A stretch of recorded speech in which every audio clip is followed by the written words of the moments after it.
assume we're going to handle it the same way.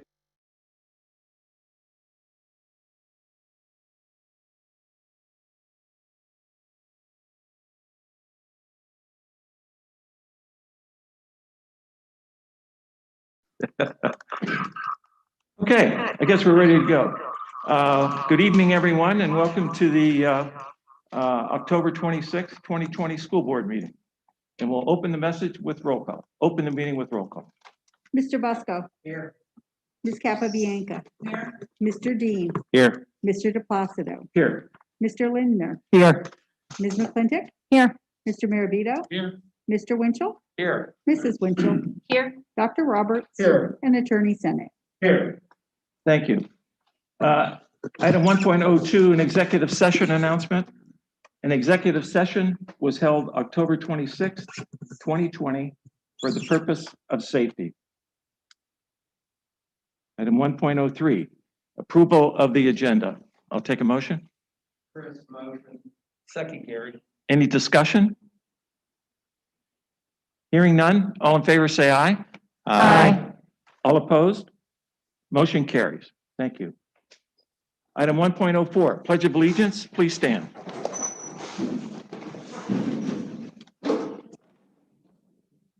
I pledge allegiance to the flag of the United States of America and to the republic for which it stands, one nation, under God, indivisible, with liberty and justice for all. Thank you.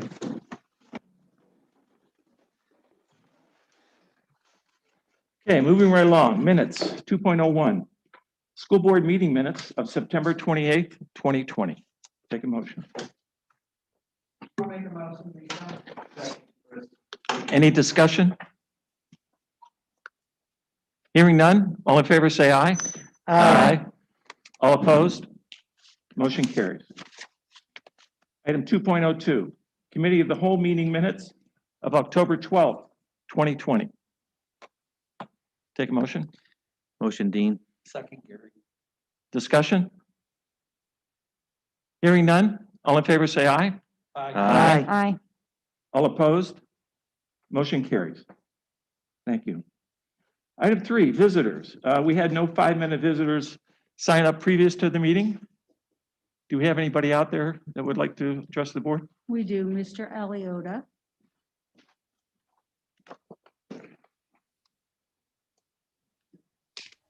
Mr. Aliota.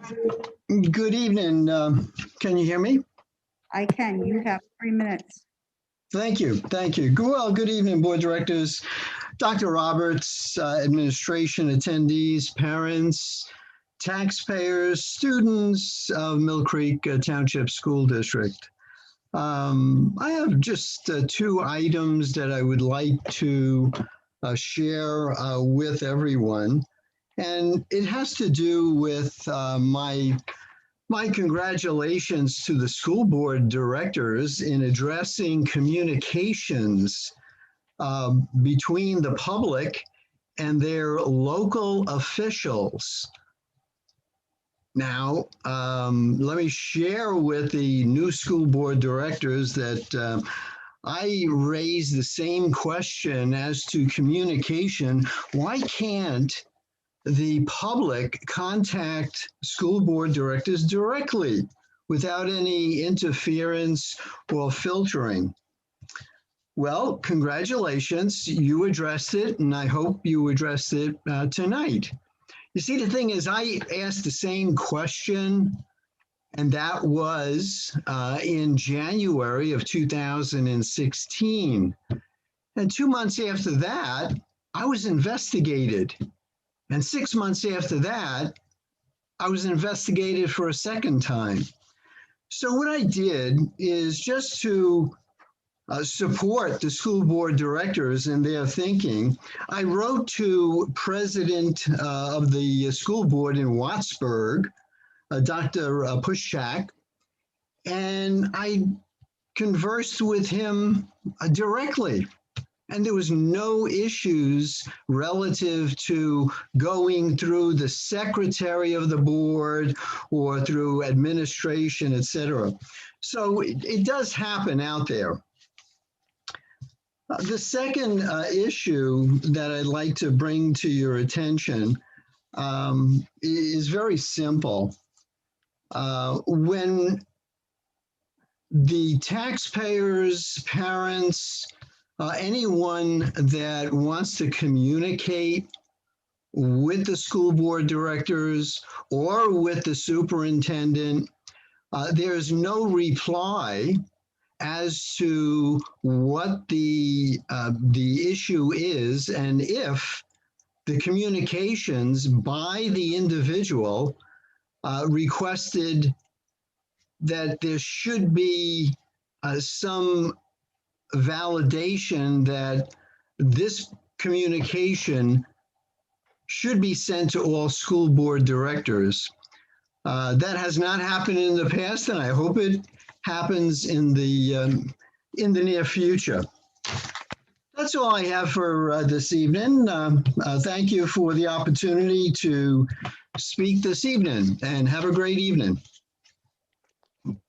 Okay, thank you.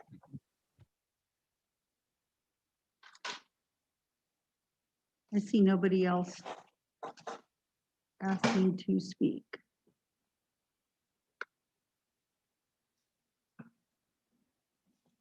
Okay, Bless you.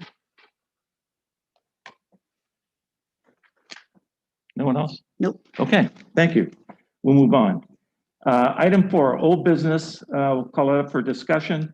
Item 4.01, MIHS use of pool. Where wants to start the discussion?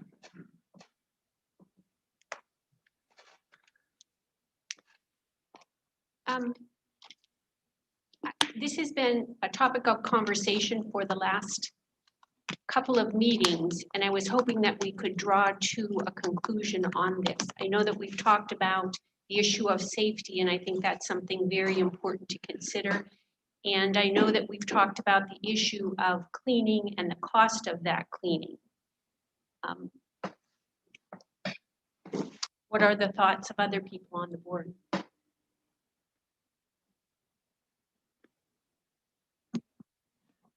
So I think we definitely owe them an answer, yes or no. We've allowed enough time, I think, to do the analysis and the evaluation, and we should give them a definitive yes or no as to whether we think we can allow that and make it work, or we don't think it's possible. So if I may, thank you all for starting the discussion. Just because of our commitment to ensuring that we are prioritizing the health and safety of all of our students, or as well as anyone else who are part of our community partners who use our facilities, as well as making sure that we are also meeting the needs of our young people. We recognize that students, especially that age group, the K-8 students, are actually benefiting from activities that really allows them to have their social-emotional needs met. We've looked at, since the last discussion, the cost of cleaning, as well as whether it was actually feasible for us to be able to have the appropriate amount of cleaning and sanitizing done between occupancy of the pool. And we have landed on a recommendation of having Miss and Epic utilize the pool 2 days a week, 2 evenings a week, once on Wednesday and once possibly on Saturday. It is our hope that that will be to some benefit, although not ideal, some benefit to our young people as well as our parents, but primarily to our young people, so that they have a place to practice. And if it pleases the board and certainly our community stakeholders, that is our recommendation, and I think it will have some benefit to students. Thank you so much for that recommendation. I really appreciate. I know a lot of time and effort has gone into looking at all of the aspects of it, and thank you. I agree.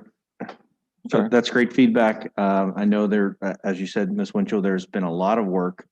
A lot of people have done a lot of analysis and research, including Dr. Roberts and Mr. O'Toole. So thank you for looking at that. Thank you for carving out 2 days a week is better than 0. Yes. How does this mesh up with our return to play plan? So currently we indicate that it'll be on a case-by-case basis, that things will be reviewed, so, there's not a return to play plan revision that would be required. Because there is a statement in there, no outside groups. Yes, we would be looking at this as though, this was, more of an internal group because it is our students, in those feeder programs. Well, there are other students within those programs too, right? Other than Milcraft? There are a few, yes. I guess I have an issue. I mean, these are two specific groups that we're kind of getting in here where it could open up other groups that want to get in here for their purposes. And I guess that's the only reason. I don't want to deny anybody, sports, but I think it's I don't know, kind of a stretch, honestly, to allow two groups in, and it's going to open up the door for other groups.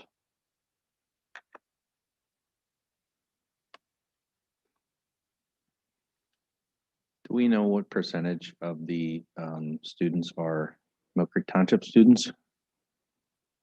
But they're close to 29 I or 30. don't know, Mr. O'Toole has worked on these figures, and I don't know if Mr. Becker's in the audience.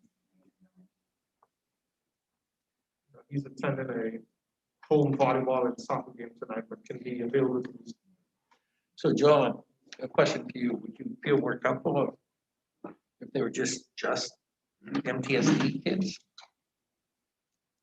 In Epic and this, it's just the students of Milford? I guess I'm concerned with outside entities.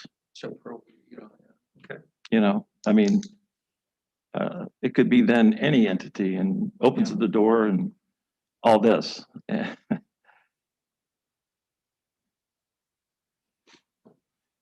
That's just my opinion.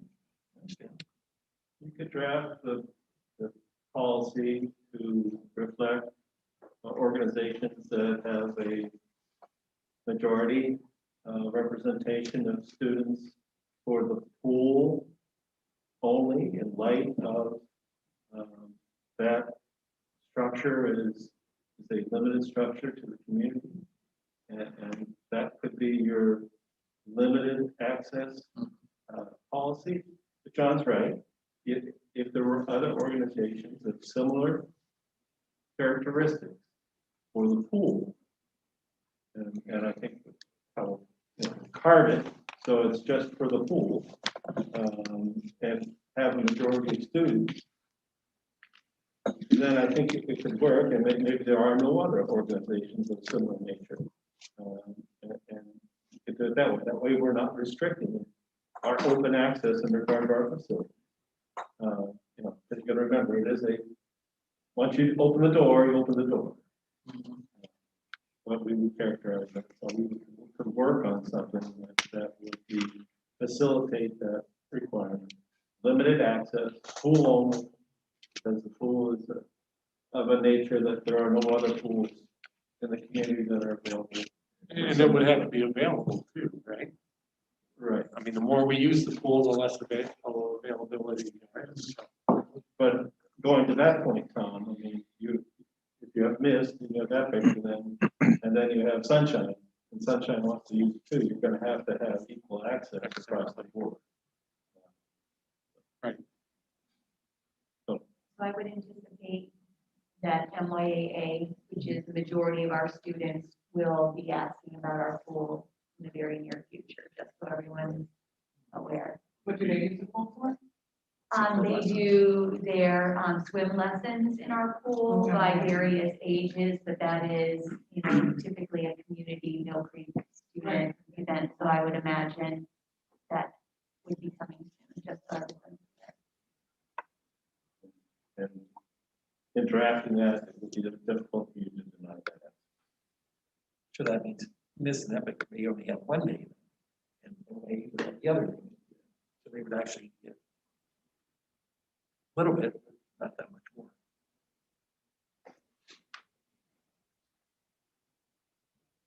So, Is there some limit on how many people can be in the room? Like after 25? So we've made adjustments again based on the governor's most recent approval around the numbers. So I know that's a major consideration. But we're staying within the numbers for spectators or occupancy in general. Yeah, I think more of the concern, Kathy Bianco, with, this piece was just, what I know I've heard Aaron talk about, in our pandemic team as well, as the cross-contamination piece. When you're bringing people not normally into a building that they're in routinely and maybe bringing, other things in, versus the numbers. I think it was like that. I mean, with swim lessons, you would basically have to clean between age groups, which may then make it impossible for them to use the facility. Let's say you've got the young kids, whatever that age group was. And then once they're done, you would have to clean, and then the next age group would come in, and it might not be doable just time-wise to accommodate all that. So, I mean, these are things that we're gonna have to look at if that's requested.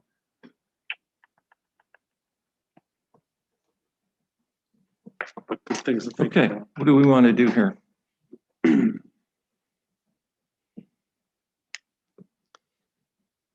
Do we have to make a motion to make that happen?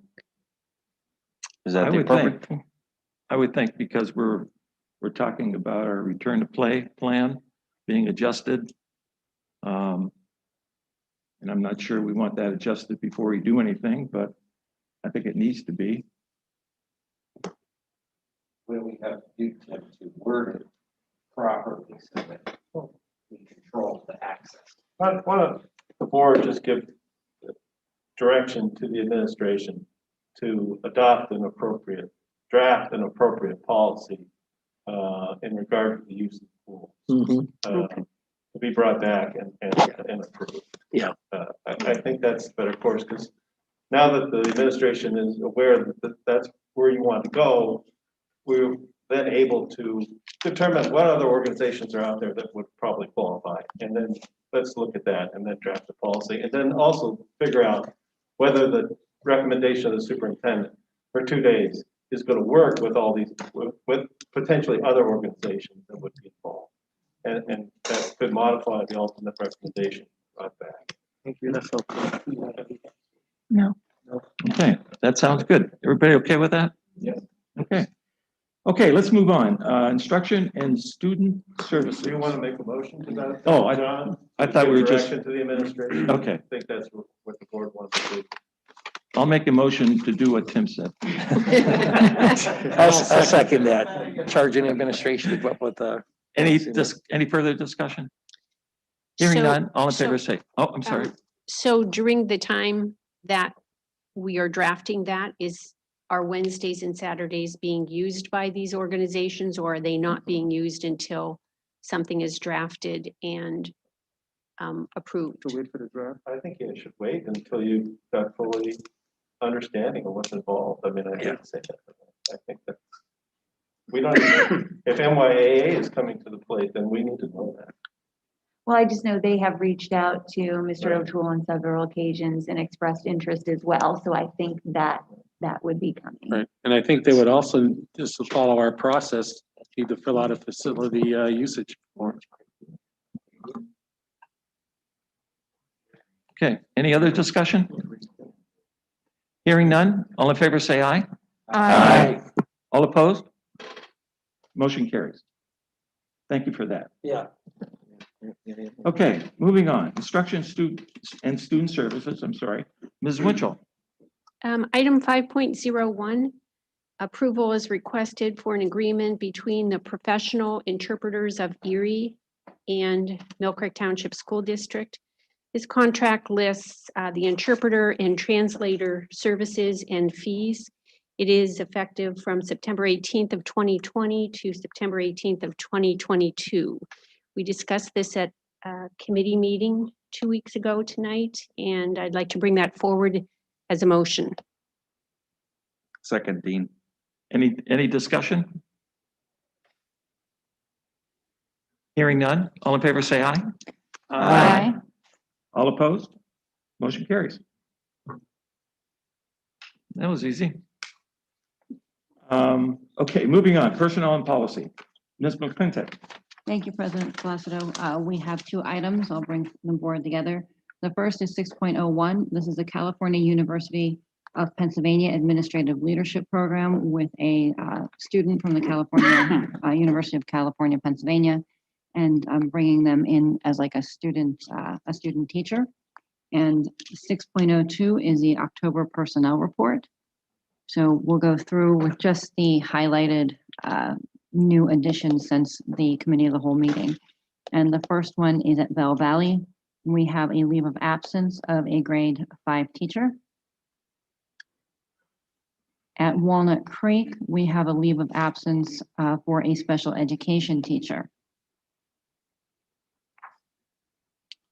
At Mill Creek Education Center, we have a board-approved wrestling coach for McDowell Wrestling and a high school literacy and our high school literacy magazine. I have a question about that. What is that all entail? Which one? The literacy magazine? Yes. So we have a magazine that our students produce. It is part of our advanced writing, our writing course, and our journalism courses. And so I'm sure you've seen it. I believe it's called The Box. We also have the Trojan Times where they do an online literary piece as well. And this is supervising those students who construct those print pieces. Thank you. Moving on, at the MEC, we have for number 11, a non-procured substitute we have two names listed. And then we have our change of status for our custodians due to increased sanitizing and disinfecting, and that is on page 7.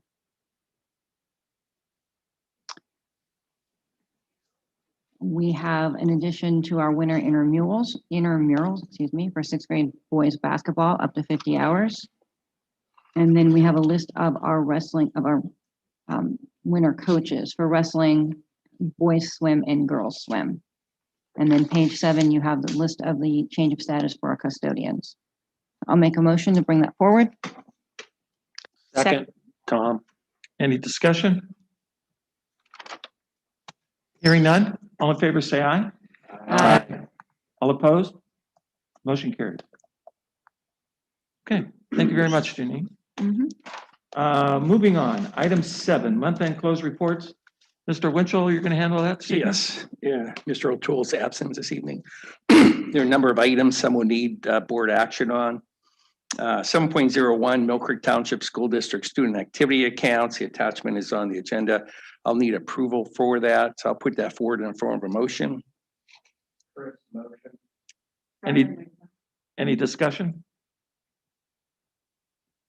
Hearing none, all in favor say aye. Aye. All opposed? Motion carries. 7.02 is informational. It's the enrollment summary. 7.03, the investment summary is information. 7.04, the treasurer summary. I'll need a motion to have that approved by the board as well. I'll make a motion. This is Janine. I'll second, Mike.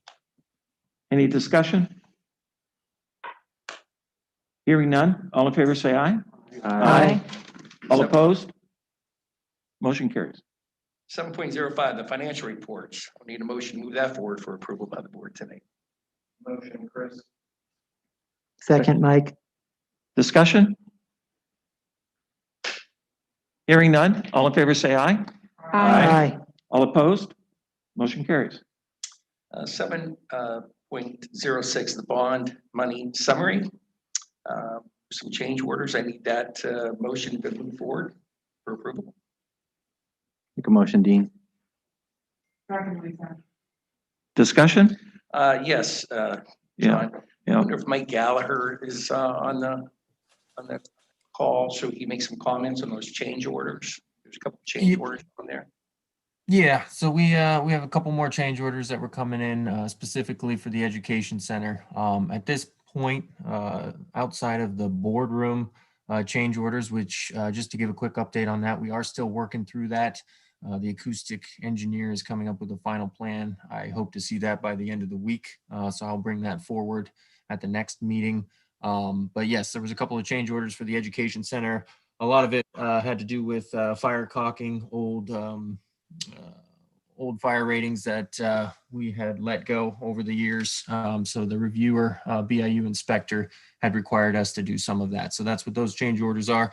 And then there was a few change orders for Grandview, which was a result of adding a few more security devices over there, making sure that we're consistent throughout the school district and moving forward. Any other particular questions on any of those? Yeah, Mike, quick question. You talked about the acoustics in the boardroom. Any time frame on when the boardroom may be completed?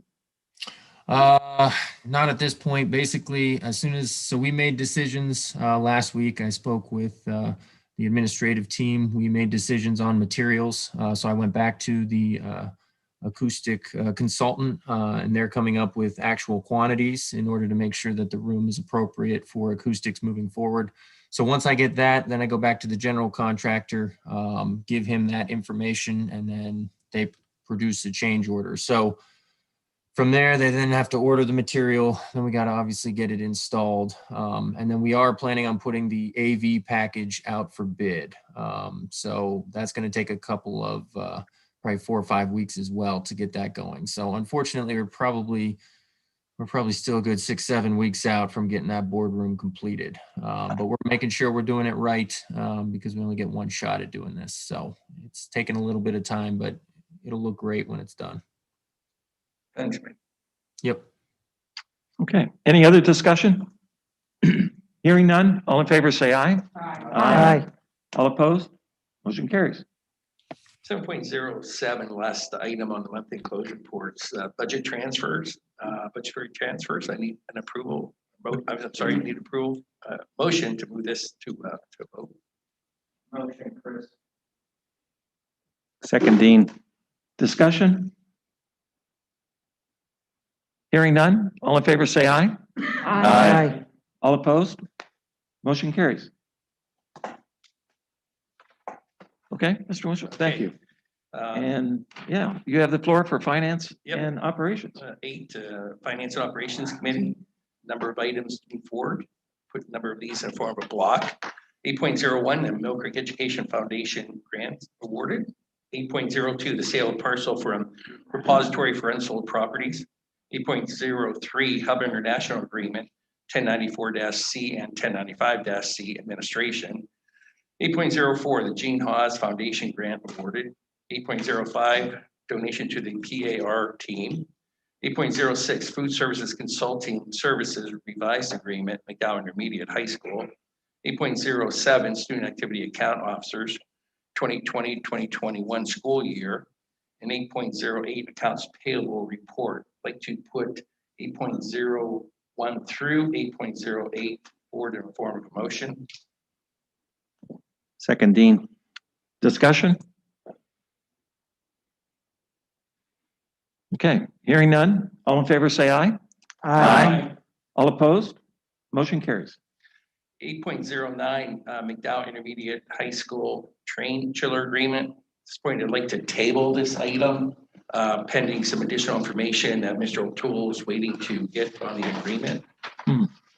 Okay. Do we need a motion to table it? So I move that forward in a form of a motion Okay, to table it. Yes, I'm sorry. discussion? Hearing none, all in favor say aye. All opposed? Motion carries. Thank you. Thank you, Mr. Winchell. Superintendent's report, Dr. Roberts. President Placido, thank you. Item 9.01, PSERS special sick leave. This item is up for action. Again, with this item, the Mill Creek Township School Board or Board of School Directors approved COVID days granted to all employees for the 2020-2021 school year under the Family First Coronavirus Response Act. Under reasons 1 through 3, a special sick leave according to the PSERS policy is adopted by the PSERS Board of Trustees. And with regards to and in alignment with the MOU, I believe that the board had looked at and approved the COVID-19 days to receive PSERS. What we're bringing to the board today is a similar approval under the FSCRA for FSCRA leave. You need a motion for that? Dr. Roberts? Yes, President. Okay. I'll make a motion. Second, Shirley? Discussion. I actually have a question. The Solicitor Senate. I know sometimes with some of like the FFCRA and the FMLA, that there were some monies available for, some of the taxes. Is the school district available for, eligible for some of those reimbursements, or is that only private corporations? Or For like FFCRA, isn't there a provision in there that, you can get some of your taxes back, or do I have that? Am I confusing that with something else? I know some of the CARES Act incentives that came out for employers, you were able to get some of, I don't remember which taxes, a break on some of the taxes. Is the school district eligible for any of those? If they're applicable, I guess it would be eligible. I don't know. Yeah, I don't know the answer to that question, but I can look into it and provide you an answer in regard to reimbursement of that. Okay, thank you. Yeah, I did talk to Aaron this afternoon concerning this, just for, to add on a little bit to Dr. Roberts saying. So, right, under the MOU, as we, those people are tested positive, or employees, we'll make the piece or contribution, which the district's percentage is about 34%, of their salary for that time. The FFCRA is for quarantine time, and the PCERS came out, leaving it up to the boards to approve it or not approve that, So Aaron said, I think there's about 8 days so far that would affect. But again, it's kind of like Dr. Roberts said, to be consistent with the MOU, it's that additional FFCRA days, which it could be up to 2 weeks quarantine, but it amounts to about 34% of those wages during that time frame. Well, they're working during quarantine. Yeah. Whenever possible, they are teleworking, yes. Okay, we have a motion and a second. Any further discussion? Hearing none. All in favor, say aye. Aye. All opposed? Motion carries. Item 9.02, return to play or resocialization plan. Will be updated for October 2020. This item is also here for action. Okay, take a motion. I'll make a motion. Second, Gary. Okay, discussion? Hearing none. All in favor, say aye. Aye. All opposed? Motion carries. Item 9.03, the health and safety plan, update October 26, 2020. This item is also here for action. Okay, take a motion. Motion, Shirley? Second, Janine. Any discussion? Okay, hearing none. Sorry. Does this, I noticed that the next item on the agenda refers to reopening schools, and is that a discussion we need to have before passing this, or is it okay to have that afterwards? I don't think it necessarily impacts the reopening schools discussion. The decision will not necessarily impact our health and safety plan update. In this document, is there a date identified? A date identified for, I'm sorry, if there's a date identified, a date as far as identifying when we would go back to 4 or 5 days per week. Is that identified in this document? No, what is identified is continuing in the current model throughout second quarter for a quarter 3 return. But there's not specific dates. So I would think you would want to discuss your new business.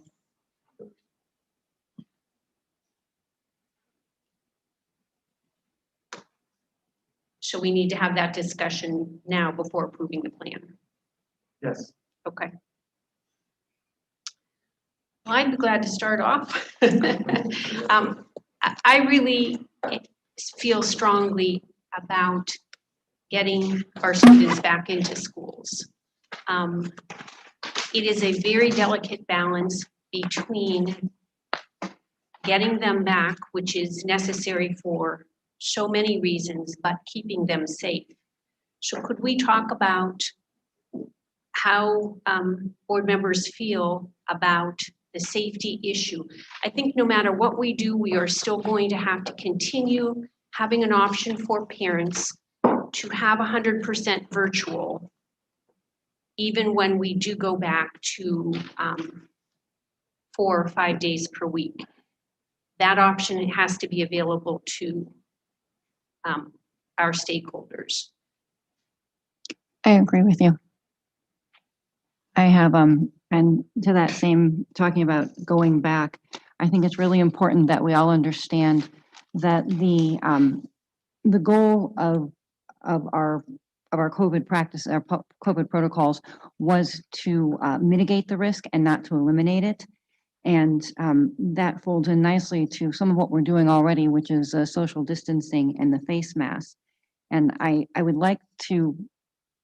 like for the board to consider, if we're going to bring our students back, to be able to bring them back.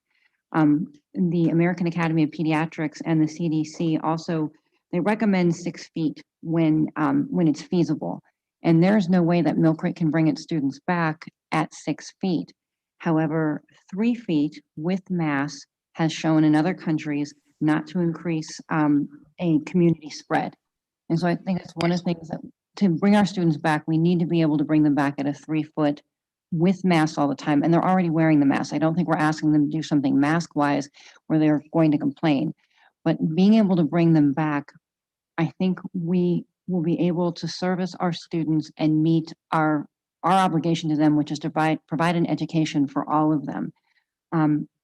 Right now, and I think our students and our administration is doing a fantastic job in working with this hybrid plan. However, I do think we have overworked teachers, and the equity in education isn't necessarily where we want it to be. We have our most vulnerable students impacted the greatest, and it's affecting their abilities to learn. We know that they're not getting on as much as they should for a myriad of reasons. And I believe that if we don't bring them back soon, the education gap that's being created is going to be almost impossible to close for some of our students. And I understand that there are risks bringing them back, and we may open the district up to some risks, but I also believe we open them up to risk by not fulfilling our duty to these students and teaching them the way that they need to be taught, and that is in person. That's my opinion, but I would like the board to really consider bringing our students back. And something else to keep in mind, the American Academy of Pediatrics does say when you're looking at pre-K through 5, the risk of transmission is very low, and among them catching it and them transmitting it to each other. And when you're looking at 6 to 12, although the risk is 6th grade to 12th grade, although the risk is higher, they're saying that they're not usually presenting with the most severe cases of the disease. And these are people, obviously I'm not a doctor, and I'm not talking about those with underlying conditions, but we have to look at what's best for the majority of our students, and is giving them only 2 days a week of in-person instruction, helping these children meet their educational goals. Dr. Roberts, how many are through contact tracing? We've got the 27 cases that we've had in the district. Has contact tracing revealed that any of the students or staff who have caught the virus contracted it during the school day? Mr. Morbido, yes, some of those students may have contracted it during the school day, but not on any one of our campuses. The 100% of students who contracted or tested positive for coronavirus did so at unsanctioned MTSD events or away from our school buildings. Not in the actual school, during the school day in the classroom, we have no evidence to show that. That is correct. Okay. Right. I think to repeat something that Dr. Roberts said to us earlier this evening was when they're here, they're safe. And we have mitigating processes and protocols in place. When they're outside of school on the days that whether they're virtual learning or on Monday when they're done early, or those nights in between the in-person and the virtual learning, when they're out of our control is when they seem to be contracting it. And so there is a burden on parents and guardians to, help remind our students, and I know it's hard with the older ones to not get into close groups of 50+ people. But here in school, where we do have them apart, we do have them wearing masks and washing their hands and going one way down a hallway, we're doing everything we can in here to keep them safe. So why not bring them here and let them learn and be safe? We can't control them outside of school. And teenagers will find a way to be together. And they're doing it now. We're not stopping them from getting it where they're getting it. We're just stopping them from being in person and learning. So, Ms. Winchell and Ms. McClintock, I agree with you. We need to work and do everything we can to get our students back. In spite of all the hard work of the administration and the teachers, I don't believe we're meeting the needs of our students or our parents.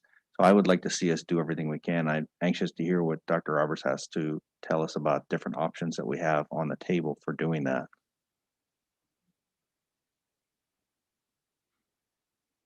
Thank you, Team. So certainly, haven't had many discussions with members of the core team. Haven't made a lot of observations based on our school visits. We've had many communications with our cadre of teachers as well as school leaders.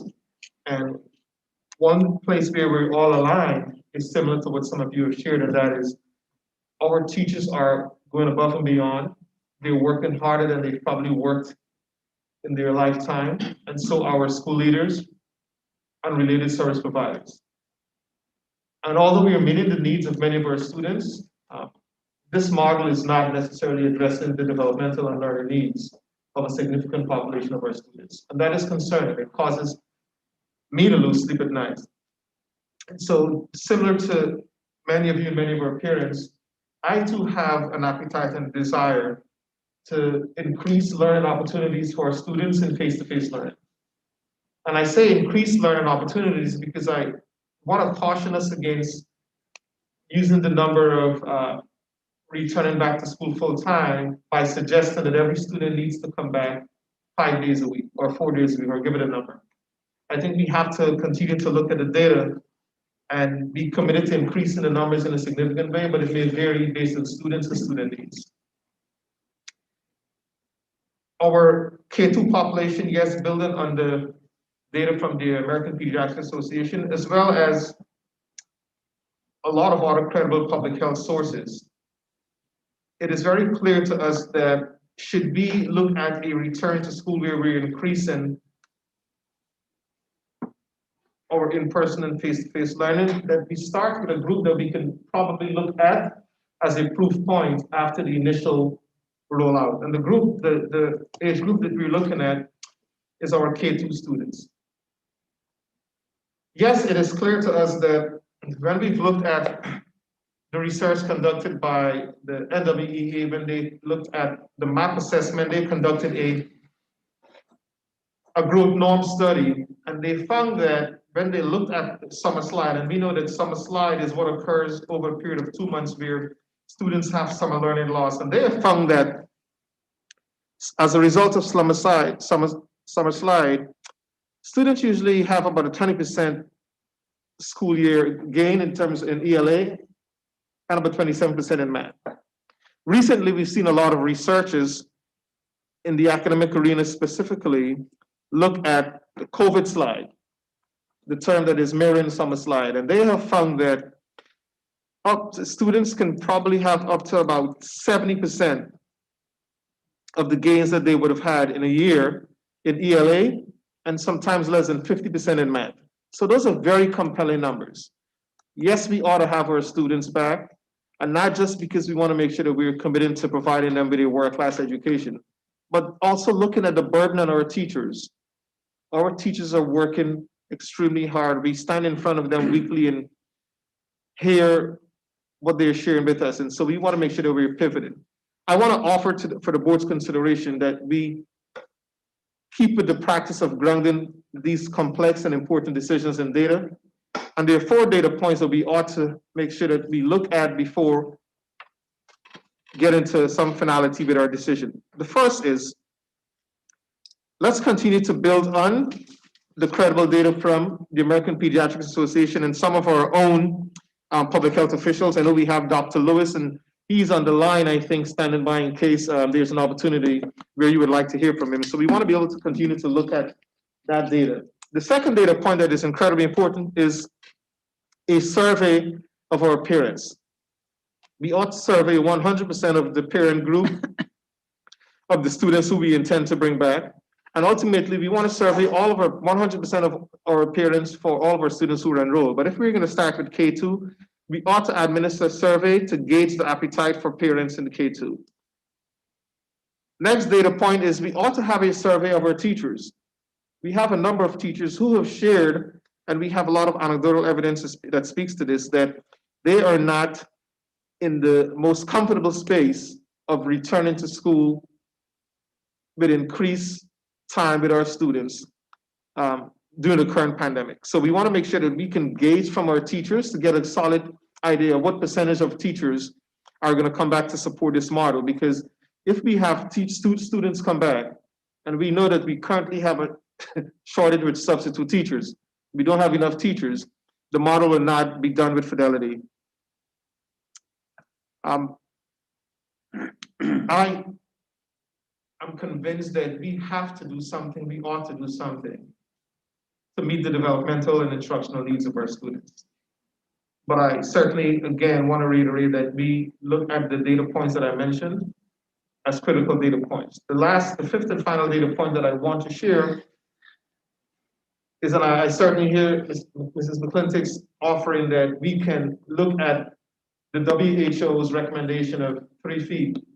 But we have partnered with the Erie County Department of Health and their strike team, and they have done a phenomenal job of coming out to look at our square footage, look at the number of students that we can have in any given space, and to make sure that they can appropriately social distance. I know that Mrs. Mosley has been in conversations with our Erie County Department of Health, and they have committed to having a strike team come out and give us their professional assessment about the feasibility of the return to school with increased face-to-face learning. So those are the 5 data points that I want us to consider. I know that something that is certainly on top for everyone this evening is, what is that timeline? In our current health and safety plan, we have proposed a second semester increased face-to-face and in-person learning.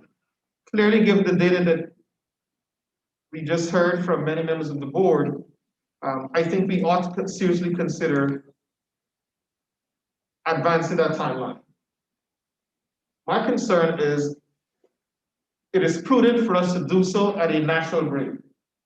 That would be in a quarter. The second quarter begins on November 11th. As I sit here and I look at my calendar, and I'm certainly open to suggestions and guidance and support for this, I wonder how feasible it is for us to administer the surveys to 2 critical groups, teachers and parents, as well as to confirm some dates and time where the strike team can come in and conduct an assessment. And that gives us ample time to report on the survey data, then ultimately to make adjustments to teacher and student schedules by the 11th. Well, if you're looking at K2 to start, they're less dependent on a semester break when it comes to their learning. So if you have to run a few days over, I mean, I wouldn't make that a hard line. Again, because I don't even know if the kids know there's a semester in K through 2. So, you know, that even though you want to draw a hard line on the semester break, you know, if you have to go 3 days over, a week over, that would be less harmful than it would be if it was, let's say, a high school program. If I may, please, as the board also, if my partner in this work, Mrs. Mosley, if she has any input, I would offer to be open up the floor for that input as well. Thank you. You know, I think that whenever we look at the transition, that the natural break piece is the most important. And I agree with you, Tom. I don't know at the K2 level. If you're talking about K2, you know, one of the things that has surfaced a lot in our administrative discussion is after Christmas break for those folks, for our littlest folks, that being a natural break for them, returning in January into a new model. So, I think that that's an option as well. We definitely are anxious to get our kiddos back, everybody back. But I do think, that we need to make sure that it is in alignment with what our stakeholders are interested in. We have seen a lot of families continuing to move to virtual for a variety of reasons. But those virtual numbers are climbing. And I think, that giving, them a voice is important.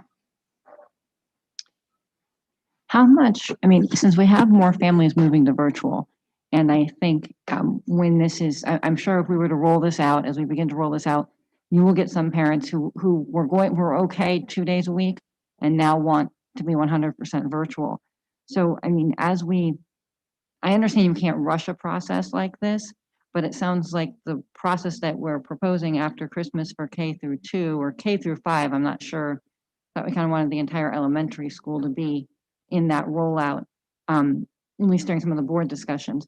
But at this point now we're getting the high school students not back until the original date, which was the semester break. And I think that I do wonder for some of the kids, we already do block scheduling. So we're condensing the block scheduling now essentially to, especially for those students who aren't getting new content every day, to like a quarter's worth of new material. And I think that's my biggest concern when you're looking at classes like Algebra 2, where you need that to take the SATs and be successful. Are these students who took Algebra 2 this first semester going to get everything they need? And our teachers are doing a great job. I'm not disparaging any teachers. There are only so many hours in a day, and we're asking them to do double time. And their double time, the results of it is, what our students are able to receive. And some of them don't even learn as well online. Some kids do fantastic and they're going to be just fine. Others do not learn as well for varying reasons on the virtual day, especially things like math. I just think we're pushing it off and they're If you take a look, when we started the school year till today, it's been about 6 weeks. And so I think we all agree, oh my gosh, we're falling behind, what's that tipping point? But wait till the natural break of Christmas, that's 10 more weeks from now. So it's almost twice the period of time. And we've already experienced, we all agree that it's been a rough road, not only for the students, the family, but the teachers also. So now we're asking them to do 10 more weeks of this. I just think, like Tom said, maybe the sooner the better on the K through 2. And I would like to put forward, we're talking about a natural break of the Christmas break, but why wouldn't we consider Thanksgiving break? That's just as much of a natural break. We're going to go away for a few days. It'll give us that same period. I want to put it into perspective. I know that we planned, I was part of the Return to School Task Force, that we planned most of the summer for what this was going to look like. We got upended and we came up with this plan in under 4 weeks. We're talking about pivoting the existing plan to where we thought we were going to go, and that's a 4-week window still. I think that I'm not saying this isn't going to be a heavy lift. I'm saying we lifted heavier in shorter period of time. I agree, Mike. I think Dr. Roberts brings up excellent points in the surveys, and I think it would be wise of us to get those surveys out right now, yesterday if possible, of parents, especially K through 2, and find out, is this something that they would want? We could talk about this for a very long time, but until we know the numbers that we're talking about, are we saying that, will the students that are in AB all want to go to the 4 or 5 day? I don't know. That's important to think about, and that is going to have consequences in what the classroom is going to look like. If 50% of them, for example, are interested in coming back 5 days a week and 50% of them are interested in virtual, we have a whole different look than if it is 75-25. but I think that getting that information is a starting point. I am not in favor of waiting until next year to do this, until January to do this. I would like to get that survey information as quickly as possible and then sit down and make some of those hard decisions. But keep in mind that parents will still have an option. Even if we decide to go back to face-to-face, if they choose to do the virtual, that is an option for them. We're not taking away that choice because I think we will have parents in both groups. I can't predict how many in each. Well, I think then once you get the results of that survey, that will, when that team comes in and take a look at our facilities, you've kind of got a ballpark number and then say, okay, can we do that with the 6 foot? Now the new ballpark figure. To put the timeline in perspective, would we be able to have the surveys back and the Department of Health come through so that we could be making a decision come the next committee of the whole meeting, the second week in November, so that we give enough time for the transition, should that be the direction? How long would transportation take? I mean, that's a big consideration. Yeah, we will start that, quite honestly, right away. Okay. That was going to be my question related to K through 2. If you bring K through 2 and you leave 3, 4, 5 where they are, does that double our work as we try to figure out the busing operationally within a building and things of that nature? Do we have an appetite for K through 5 rather than just a K to 2? Because then we redo the buses again in 2 or 3 weeks. Thank you for that. So what I would offer then is that we administer the survey to K5.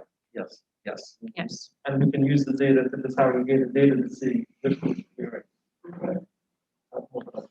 Does it delay us if we just don't offer it to K through 12 and understand where it looks like less than 3 feet for everyone? That's the next step, right? 6 through 8 would be the next logical step, and then 9 through 12 shortly thereafter. Do we put the survey out for everyone, K through 12, and ask their appetite, or do we wait? We will do not necessarily want to administer a survey now to a parent group to get a response, knowing that we're not going to make a decision around a change to the schooling or instructional model. So I think we focus now in a chunk, if you may, and look at K5 for administration of the survey. And I would suggest that when we get that survey done and we've had the Department of Health come through and do the assessment that they do, I don't think we have to wait for the scheduled school board meeting. I think we could just, we could have a special school board meeting for that purpose rather than making it fit our schedule. Let's fit into the schedule to make this happen. We seem to be rushing to some sort of judgment here, and I'm not so sure that we should be. I think we should be taking this in stepped approaches, doing what Dr. Roberts has suggested, and then come back and then have the administration come back with some options. I mean, they're the people that are going to have to live with this. And until all those issues are satisfied and the time is right, then it'll happen. Rushing into this, I think, is a mistake. We've got some information from our attorney earlier today that we have to sort out. And I think there's a lot of open items here. Everybody wants what's best for our students. That's why we're here. But I don't think just rushing into it without full knowledge of what it means is appropriate. John, I understand what you're saying. I don't think that the action that we're taking tonight is rushing. We're doing a survey, but we have to start acting. I mean, at what point are we going to start acting? At the end of the semester, where we're moving into second semester? We need to start gathering the information, and we need to start gathering it now. What is a survey for the K through 5? We look at that, we get the Department of Ed in. We've got to have all those ducks in a row. We have to have all those questions answered before we can make a decision of actually move forward. If we put off the data collection and we put off the surveys, we put off the Department of Health, then we're just delaying the process. And then it'll seem like it's a rush next time we go to do it. I'm sorry if I led you to believe that I don't want the surveys to start. I certainly do. I'm saying let's gather all this data and let's do it soon. I don't have a problem with that. But let's get it all and let's get a recommendation from the administration on what we should be doing. So my understanding is the AB model was a slow walk to understand what the data was telling us. If we put these students back together, if we put these teachers back together, will we see spread? I think 7 weeks that we're in right now is enough data. And Dr. Roberts indicated we haven't had any confirmed case within the schools. It may have been outside of the schools at a sporting event. That is pretty clear data to me. What, one of the issues to consider, Jason, we made a little tour through MIHS the other day. And yes, there has been little, if any, cross-contamination, but there's nobody to walk around. I mean, half the kids are missing. As this progresses, that's going to change. As they come back, the chances are going to increase for cross-contamination. K through 5 is what we're, or K to 2 or K to 5 is what we're discussing right now. So maybe that's the question, Dr. Roberts. What's the appetite for the administration? Maybe Dr. Lewis, if he wanted to weigh in, if he's on the line, for a K through 5. Operationally, I think it really is going to spin us a lot of hours if we do just K to 2, and then 3 or 4 weeks later, we come back and do K to 5. Plus you split families. You have a 2nd grade and a 4th grader. And reality is K through 5 kids are those that need childcare. And actually, if Dr. Lewis is on the line, that would be a question I would have. From his, in his opinion, we have half the kids in school right now, so the halls look empty. Yet we know for a fact, when you're looking at middle school and especially high school, the kids are out socializing.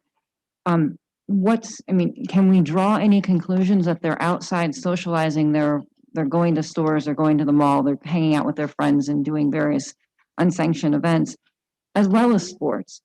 Can we look at where we are with those kids socializing in that respect to bringing them back to school? Is there any correlation? Yes, they're in a building now, but they're also in someone's home, or they're out to dinner with a group of friends. So it's not like everything they're doing outside of school is at Presque Isle where they're out in the open.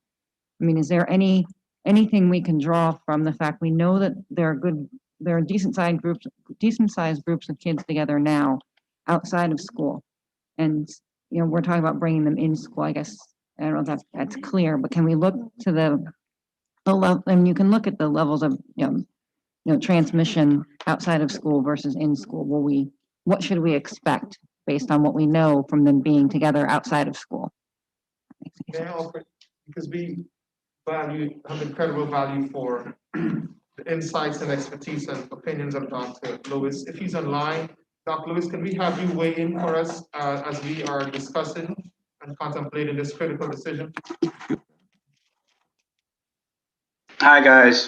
Thanks for giving me an opportunity to speak to you. You guys can hear me okay? Yes. Yes, thank you.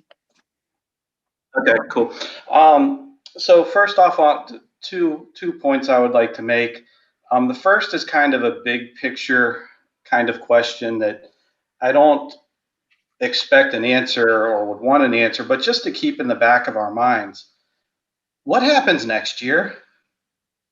Everyone's waiting for a vaccine to come out. There's no evidence that a vaccine will work right now. We're waiting for that information. But if the vaccine doesn't work, what are we going to do? Are we still going to do online for forever? And people are now going to be able to go virtual rather than being in class? Like I said, it's nothing that I would expect any type of an answer for, but just a big picture kind of thing we need to keep in the back of our mind. In my professional opinion, I do believe it is absolutely safe for all grades to go back to school right now. I do understand operationally there are many challenges for that and understand the need of a stepwise approach, but the data is very clear. Children do not spread this. It is very safe for kids to be in school. The data shows that it is not spread to childcare workers. And as been previously stated, the kids are together already. Across the street from me last night, there were 10 cars that were leaving around 10:30 tonight. They were all high school kids. They were just getting together, having fun with their friends. It's happening. Whether we want to believe it or not, kids are being kids, and they should be kids. The safest places for people to be at right now, in my opinion, one, hospitals, and two, it's going to be schools. You have control in what they do. You have them masked. You have them in the distance that they need to be, which 3 or 6 feet, that's up for discussion. I personally am a proponent of the 3 feet based on the data that's out there. But there's always going to be risks. You cannot minimize any risk. You guys all drove there. You all had a risk of being in a car accident tonight and dying on the way over here. It's a very, very small risk, but the risk is not zero. The same as with this. Yes, there is a risk of a child being in school for 2 days before they develop symptoms. Yes, that risk is there. That risk will always be there, but it is minimal right now. There's much higher risks in kids not being in school, where they are not getting the education that they need. They're not getting the support services that they need. They're not getting the meals that they need. You guys know much more about that than I do, but the data is clear on that, in my opinion. So if we're doing the stepwise approach, which I think is very, very reasonable, I would be in strong favor of doing, if you want to do the K through 2 first for the first couple weeks, just to make sure all the bugs are worked out, and move to the K to 5. I'm in strong favor of that, in my personal opinion. Thank you, sir. Thank you. Thank you.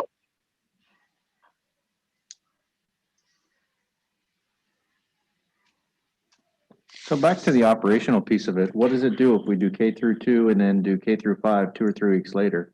How much data do you collect in 2 to 3 weeks?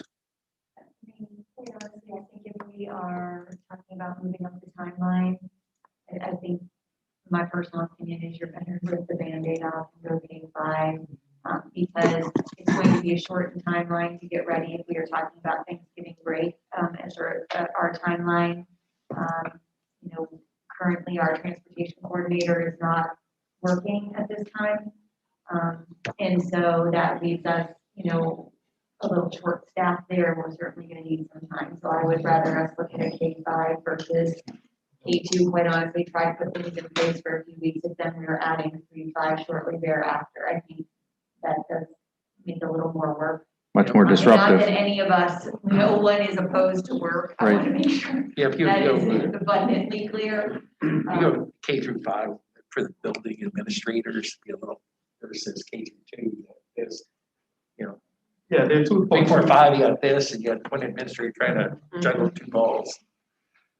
Yeah, So then you only need one transportation. Supposed to start doing 4 together. Relaunch. I think it was Jason that said, you're still gonna be bringing some kids in 2 days a week if you go to K2. So I think from a transportation standpoint, a logistics standpoint, K5 would, solve that, would be a better solution. What's the thinking in terms of how many days? Are you thinking, I know some school districts have done 4 days to start with. They are either doing a Monday, Tuesday, Thursday, Friday, or a Tuesday through Friday, leaving that Monday still as a virtual day. Are we thinking 4 days or 5 days? I would advocate on behalf of our staff for 4 days, and the reason being they are still going to be working with virtual students. Even if we have virtual teachers, they have, virtual students who are quarantining and isolating at random times, which doesn't eliminate that or take that off of their plate. We also may be looking at slightly increased, numbers going into virtual, which can affect some of the things that we have done K5, and certainly would affect, I think, at the middle and the secondary level where we've seen large numbers of shifts to virtual. So, my personal opinion is that our teachers still need that time to have the virtual connect time to their virtual students, as well as to continue to prepare those materials for, the virtual instructional pieces. And that recommendation would be Monday, continue that Monday and do Tuesday through Friday as an example? I think that the Mondays have worked well for us on the cleaning side. It's been nice having the 3 days back to back with a Saturday, Sunday, and Monday. But I know other districts have, shifted to do like a Monday, Tuesday, take a Wednesday off in the middle, and then a Thursday, Friday. I think this will be a big change for some families. And if we can, try to structure it in such a way that there's as little transition as possible. So, I think a Monday, this is totally off the cuff, wasn't really thinking this is where our discussion was going this evening, but I think that gives our families at least that stability. If they already have things in place for Mondays, they have that in place. Right. Gives That's teachers a good the point. continuity of having, the same kind of schedule as well, for their childcare needs, their planning needs. And it is a benefit to us to have the 3 days in a row for cleaning our buildings. And I would reinforce Mondays. One, like you said, for families, if they have multiple children in the district, they're going to need Monday for those other children who might not be back right away. But two, from the pandemic team, our biggest numbers typically come in from the weekend on Monday morning. So if we're not here on Monday, and most of our families, or people who have become ill, they feel it over the weekend, they come and they get tested on Monday, and then we're getting notified Monday or Sunday night from the Department of Health. That helps us a lot with the contact tracing because they haven't been in the school for 48 to 72 hours, when most of our questionable behavior happens on the weekends. Yes. Thank you all for the discussion. May I respectfully submit that, and I certainly see the validity in all of the points that are shared and our discussions around the number of days that we come back and which days we should be off.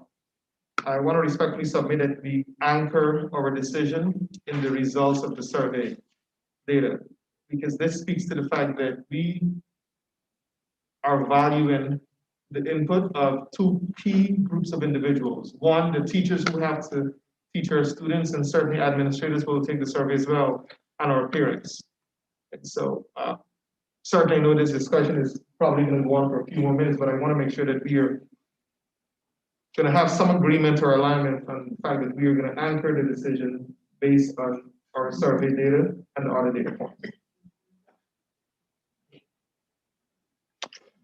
Okay.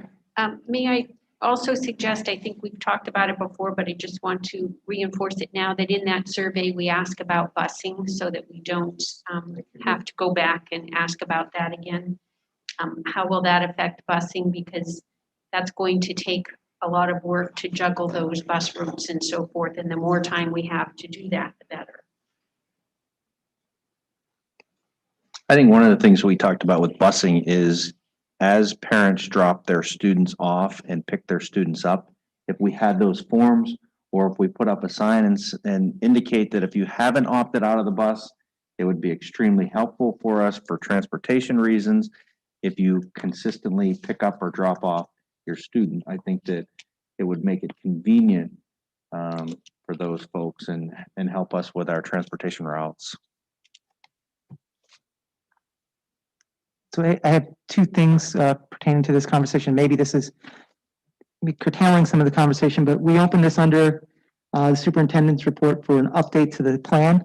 Is that something that we are going to move forward with, or should we halt that discussion? And second part of that is, are we talking about, from a board perspective, maybe this is under the 10.1 new business, making a motion asking the administration to come back to us by the committee of the whole meeting, or as feasibly sooner, with those data points so that we can have a full discussion on this return to school once the data points are in place. So I guess that's a question for you, Mr. Senate. Does that motion fall under here, or does it fall under a different section? Because we kind of opened this under. We presently have pending a motion and a second on the health and safety plan. So we would have to dispose of that motion, whether it's approving the health and safety plan in its present condition as provided tonight, or tabling it for another time. I don't know whether Yeah, there are other elements which have changed, that I think the board would want to be aware of. The second recess is included in that to formalize that. The change in the number of spectators to Governor Wolf's most recent. I think there are other pieces that you may want to look at. And I don't know, Timmy, tell me, but I'm almost thinking like, yes, the plan currently says that, we would stay in the model through, the second quarter. However, we could get the other pieces by adopting it, we could get that done, and then could they not then under 10.1 make the second motion for us to alter that? And we would bring back the health and safety plan revised based on our recommendation, but we could get the other pieces adopted. Yeah, I think that makes sense if the board wants to take action on the present health and safety plan as it's been revised as of October 12th, and approving it, or that's the date on the. And we'll on the just, cover. And then, take action on that. Then go to 10.01 and take action on whatever additional motion wants to be made based on this discussion. After you get the data points back, then you'll be able to make a recommendation and potentially bring a revised health and safety plan to the board for action at some later date. Makes sense? Understood. Okay, knowing that, 9.03, health and safety, we do have a motion and a second. Any further discussion on that? Can we review the changes then that we're looking at again? Recap. Yes.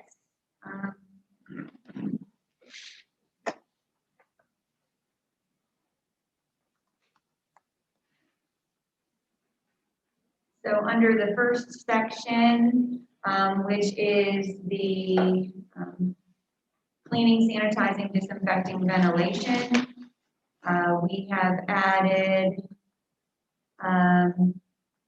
the far right side, last item, backpack sprayers for disinfecting will be utilized as needed. That is new. What page are you on, Darcy? That was page 9 Okay. of 37, far right, bottom itemized. Yep. Backpack sprayers for disinfecting will be utilized as needed. That is it for that section. Under the next section, social distancing and other safety protocols.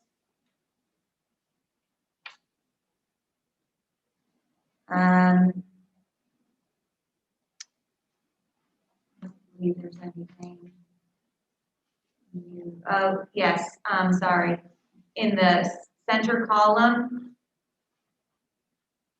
that is where you see the language Q2 instruction will continue in the hybrid model and be reevaluated for the Q3 semester break, January 2021. So that will be the piece that we will look to change under whatever motion is coming up next. What page is that, please? That is page 12 of 37, center column, first paragraph.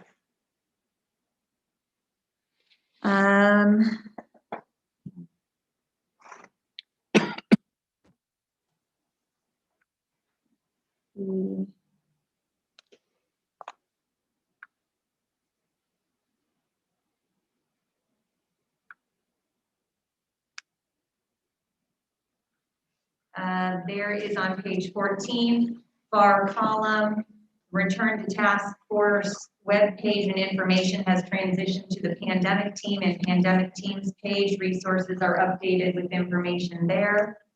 That's page 14. On page 15, center column is where you will find out recess will consist of 2 15-minute periods of outside activity when temperatures are above 25 degrees Fahrenheit with no equipment or playgrounds being utilized. The piece that's new there is adding that it will consist of 2 15 minutes as well as the temperature. The 25-degree temperature has always been our guideline for outside recess, but that is new language on 15. Did we get that worked out within the buildings? I know there Yes, I believe all buildings are equitable. On page 16, center column, we have added in towards the bottom of the first paragraph, staggered access to cubbies and lockers will be in effect. Cubbies is new. That was not originally in the plan at the elementary level. Students in grades 9 to 12 will be able to carry their backpacks to facilitate their needs due to limited locker access and travel between buildings. That is new as well. Something we had discussed in between our last revision and this, so it was added.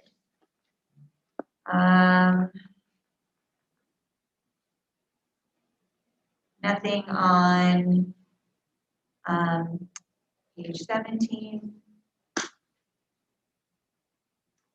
Page 18, you will see in the center box under limiting the number, we have changed that to being reduced by 50% with the 6 feet social distancing.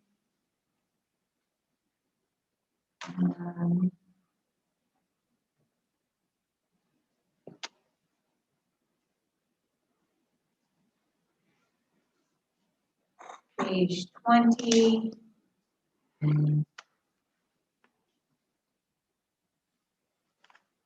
There's nothing on page 20.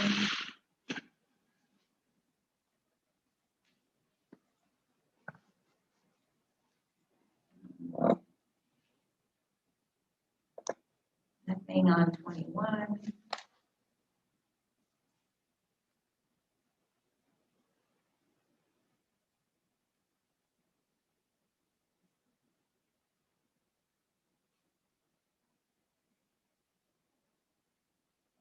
On 22, we have added the 1% of the population threshold for building closure. So that is in the white center box. Second paragraph is new. Where it says school closures will be determined using a 1% of the student in-person population threshold as positive cases for the metric.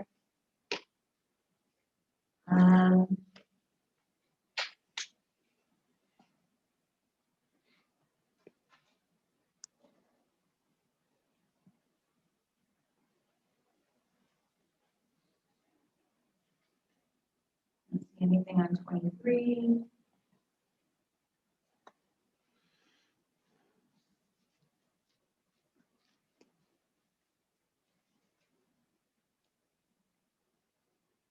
Anything on 24?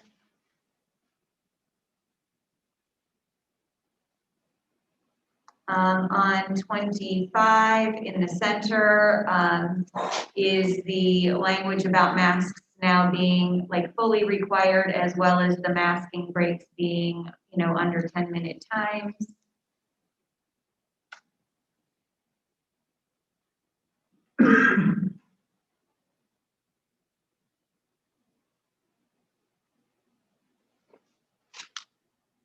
Uh, 26, talking about the extended school year opportunities for some of our high needs students and specially designed instructional programs.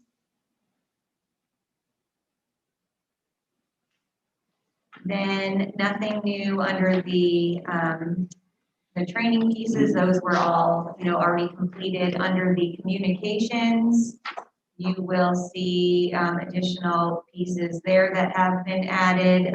The Stronger Together weekly campaigns has been added. The COVID dashboard has been added.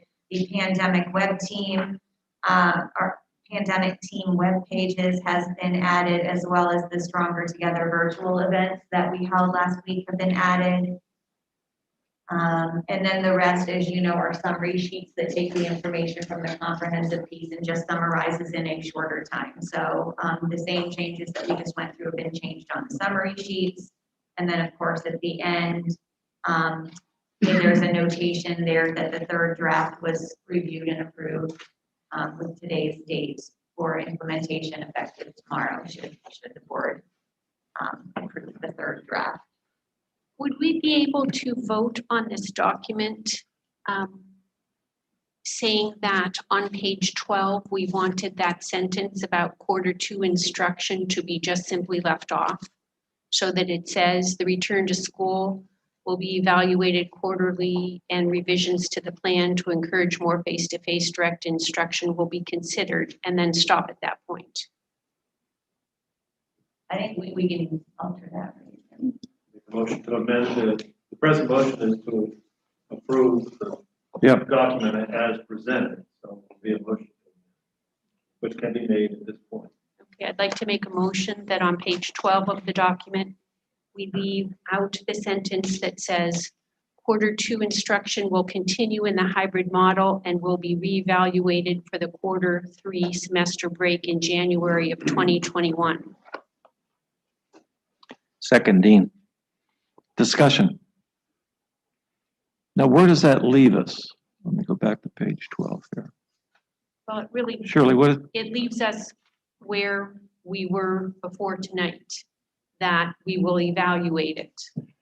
Does this have anything to do with 10.01? Well, Motion where we're talking about that In specifically? 10.01, I believe we will ask the administration to conduct a survey and provide that information to us for making the decision. So leaving that sentence, I think that leaving the sentence in there is misleading. It makes it look like we've made a decision that nothing will happen until Q2, or excuse me, until the end of Q2. We don't know that that is true. We are going to look at the data and make that decision. We may end up staying in the same hybrid model that we're in until January, but we might not. And so to say that the decision has been made for Q2, I think is misleading. If someone just looks at this document, they would assume we have made a final decision about Q2, and I don't think we have yet. Okay, I just didn't want to duplicate efforts here. Okay, we have a motion and second. Any discussion on that? Further discussion? Yeah, is this where I offer the administration's commitment, a timeline for the board's reaction? I think that would be Yeah. after we take action on. Thank you. Yeah. I think we get this document done, then we can, So we would be voting on the amendment only. yes. Yes. Any further discussion? Hearing none, all in favor say aye. Aye. All opposed? Motion carries. Now we're back to the big motion to approve the entire document. Is there any further discussion As amended. as amended? Just one question, Dr. Roberts. So the survey then, so would that survey be asking about 4 days or 5 days, or would you get that specific, or just back in school? We will, the survey, when we administer the survey, we will make sure questions are built into the survey that gauges stakeholders' appetite for a couple of different options. Okay, gotcha. Especially based on the discussion that we heard. Yes, thank you. Okay, anything else? Okay, all in favor, say aye. Aye. All opposed? Motion as amended carries. Okay. Moving on, new business. Dr. Roberts, 10.01, reopen schools for in-person learning. Thank you, President Placido. May I offer for the board's consideration and reaction at this time, a commitment, the administration's commitment to a timeline. As I look at my calendar, we are proposing to administer surveys to two very critical and important groups to our work, groups of stakeholders to our work. One, a survey to parents of students who are enrolled in grades K through 5, as well as to administer a second survey to teachers and administrators in grades K through 5. The offer is to administer and the survey, retrieve and interpret the data and survey results by November 6th.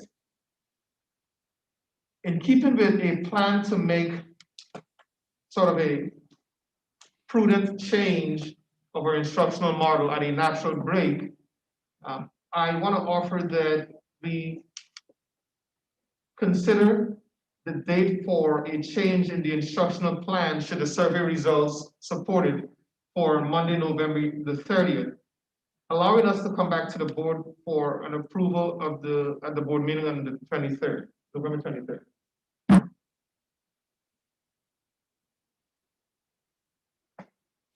Okay.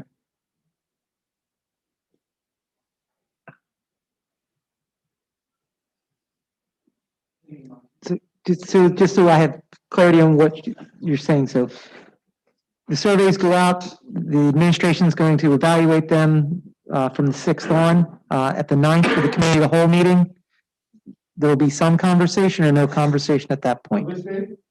November 9th for the committee of the whole meeting. Yes, we would have interpreted the survey results by 11/6, so 11/9 gives an opportunity to have. And then we'd be looking to give approval for the administration's suggestion or recommendation on the 23rd, which would be the regular monthly board meeting with potential implementation on the 30th. Yes, sir, because that allows us the administration of the two surveys are only 2 of the 5 data points that were shared earlier. And so that gives us time to not only gather data around the additional 3 data points, but to look at some of our logistics and operational considerations. So yes. Okay, so the motion would be on this timing that you just mentioned, Dr. Roberts? That is the motion that you'd like to bring forward or ask us? That is the motion that I would like to bring to the board for your consideration. Okay. I'll take a motion. I'll make second. Okay, I'll make the motion. You're going to second. Okay, any discussion on that? I just have a question. Is like the 23rd, if it, whatever the vote goes, is that enough time to communicate with? Yeah, so on the 9th after we would have, so we were going to interpret the results by 6. So we will have a significant amount of information based on the sample. But the 9th, you're going to certainly engage in a healthy and I predict a robust discussion amongst every member of the board. And we would have enough information by that time to start to, one, inform stakeholders about the impending changes. Some additional plans. Thank you for the question, yes. Okay, any other discussion? Okay, hearing none. All in favor, say aye. Aye. All opposed? Motion carries. Thank you. So in Okay. terms of the other grades, I mean, I don't want to push you and make you walk and chew gum together. What do we think we want to do with those? No hard Grade 6 date, through but 12? as far as a phasing in of the other Grade 6, 12? 6 through 12. In keeping with our practice of anchoring all of our decisions in data, my offer to the board is that we use our K5 implementation as a proof point. We would have had more than enough data over a 4 to 6 week period of time from November 30th going into the 2nd week of January. So I think it's important that we have a proof point before we have a full district rollout. It's on our radar. Okay, So the survey at this point will just be K-5 or do we have other stakeholders? K5. That's right. okay, moving on. Solicitor's report. Mr. Senate. I have no action items for tonight. Okay, good. We're down to remarks. Let's start out with Northwest Tri-County Intermediate Unit. Mr. Yeah, Winchell? on the agenda this evening, there are some minutes from the June 24th, August 26th, and September 23rd meetings. Dean Maynard, who was former superintendent here, he has retired as a director effective October the 9th, and Brad Whitman is the new director. He served as the assistant director for the past few years with the intention of taking over. There's a meeting this Wednesday, but I'll be at the retreat here. So that's all. Okay, thank you. Erie County Technical School, we did have a meeting last Thursday. They had some discussion on the PennDOT regarding the condemnation plan. That's going as smooth as it can go with dealing with PennDOT. And Chris Coughlin, the architect, presented a latest design update for the project. And there was a lot of discussion on BIU and labor and industry approvals being delayed. But still, the schedule is to get everything done in December, January-ish, and go out to bid January, February-ish. So that continues. And a good note, National Technical Honor Society induction for Mill Creek student Sabina Veselova. She's a health assistant course student, so we congratulate her. It's quite an honor. And that's it.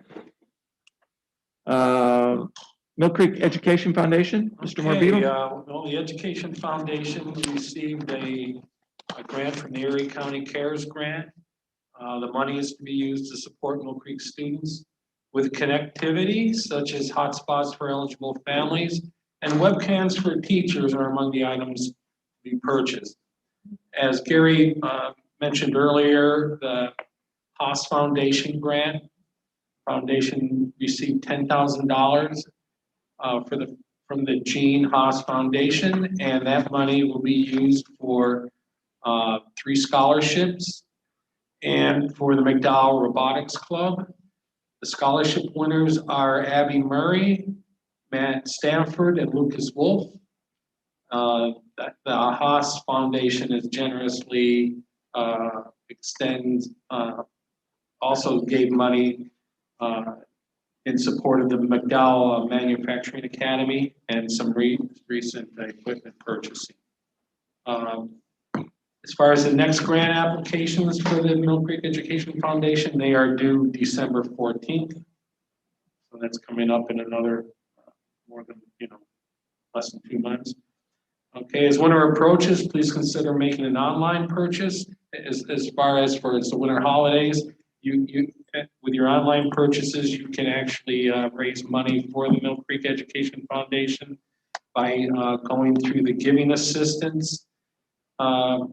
That's a website, or that's a link that is on the Education Foundation website.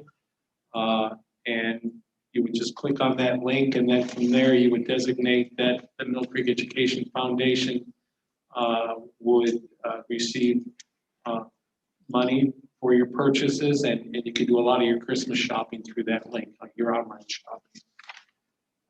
Other than that, I just want to say overall, the support that the foundation gives the school district and the students, especially the amount of money that they do donate for our causes, runs into tens of thousands of dollars. And I don't know what we do without them. So, again, thank you for the Mill Creek Education Foundation for supporting our kids and families.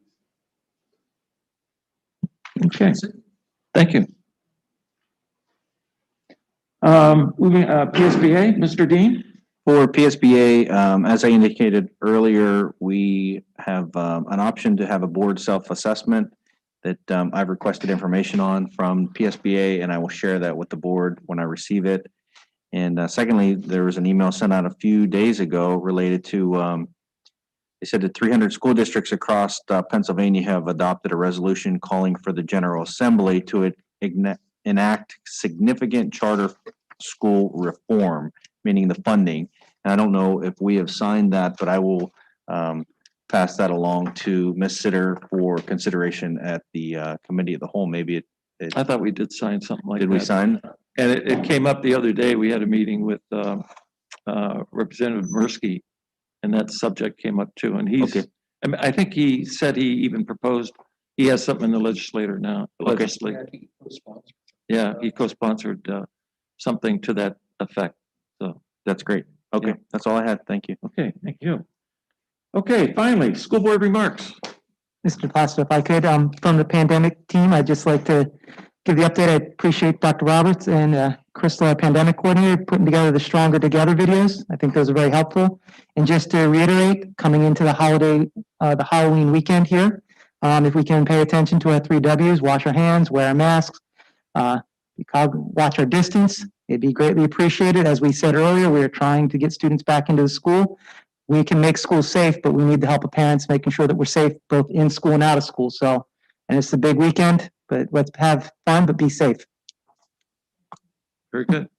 In keeping, if I may, President Plaster, in Yeah. keeping with our district's commitment to continuously celebrating the work of our adults, teachers, staff, related service providers, there are 2 groups I would like to highlight for our celebration this weekend, and expression of gratitude to our custodial staff, custodial and maintenance staff, as well as our food service staff. They're often some of our unsung heroes, and they go above and beyond. So on behalf of the board, we want you to know that we see you, we hear you, we want to make sure that you know that we're here to support you. The second group of individuals are those who work at the Education Center. This coming Thursday, we will have our first set of awards or prestigious ABC Awards. And the ABC stands for Above and Beyond Champions. And this award recognizes a couple of individuals monthly who we believe, based on our observations and based on information we've received, have gone above and beyond to meet the needs of our students, parents, and all the stakeholders. So the board is invited to tune in. We can get you the link so you can tune into our first virtual. It's not a black tie event. Don't feel any pressure to get dressed up, but our first ABC honors this Thursday. Very good.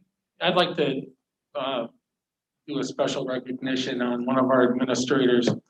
Mr. Marty Caberman is into his 20th school year as principal at Westlake Middle School, which is quite an achievement. Just off the top of my head, trying to figure out how many other middle school principals there have been while Marty has been the principal at Westlake, and I got to about 11 or 12 from the other two buildings, and the fact that Marty has been there and the consistency and that he has shown within the building, and as well as the accomplishments of the staff there under Marty's leadership as well. I think that this milestone needs to be recognized, and just congratulations, Marty, and another 20 years would be good. And also Asbury School, they did the video for, I think, WICU TV, you go to your school, they're one of the finalists, and complimenting what Dr. Robert said is their video is all about thanking their custodian staff for keeping them safe. So kudos to Asbury School. Okay, anything else? Hearing none, I'll take a motion to adjourn. Motion. Second. Any discussion? Hearing none. All in favor, say aye. Aye. All opposed, welcome to stay. Thank you all for hanging in there. If you have, our next meeting is November 9th at 6 p.m. Thank you again and good evening. Oh, thank you.